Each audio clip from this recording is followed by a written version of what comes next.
Boker Tov, good morning. Continue with our 3-minute daily dose of Torah from Yerushalayim. So exciting to continue learning Torah with you. We are looking at the vestments of the Kohen and trying to analyze Pasuk Gimel. We talked about Chachmei Lev, people who were imbued with wisdom of the Spirit, and that would then imbue the vestments of the Kohen with that energy, and that would be felt by the Kohen as well. The Tetzaveh describes that too. So that would be part of the experience. And then we want to have us look at this last part of the phrase, they should prepare the garments of Aaron l'kadsho, to sanctify him, l'chahanoli, to make him a Kohen to me.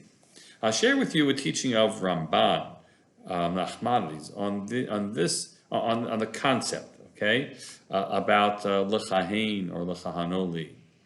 The Ramban says that when a Kohen serves with less than the 4 garments, or 4 sets of different types of garments the Kohen had to wear, that this rendered his service pasul. It would make it invalid, like a non-priest who serves. Okay, and that's indicated by a pasuk later on. He describes, which says that their priesthood should be upon them. I'm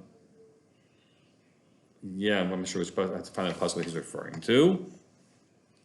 And it teaches you, he says, that when their begadim are upon them, then their priesthood there is upon them. And conversely, if their garments are not upon them, they are like non-priests, which really is a fascinating concept to consider. Like you would say, well, he's still a Kohen, he's just not wearing what he's supposed to be wearing. But no, the begadim, these vestments, are what would give him the right to play the role. And if he's not wearing the vestments, he doesn't have the right to do it. Therefore, what's that about? There are lots of ways to approach that.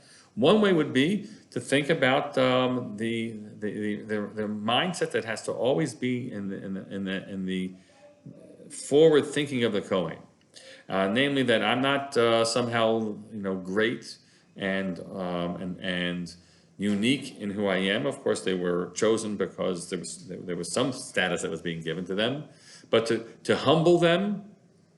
They're being told, without the clothing, you're nothing to me right now, right? And that's a humbling phrase, a humbling element, that we all need to have that, especially as we, whatever roles we're playing, we tend to equate ourselves with the great role that we get to play, and if you're told, you know what, you're only playing it because you get to wear these clothing, and the clothing are what give you the right. So it humbles you, and that humility itself makes your service one that is desired and correct. Without the humility, it's not going to be there. That's one way to approach this. You think of other ones as well. Wishing you all a great day from Yerushalayim.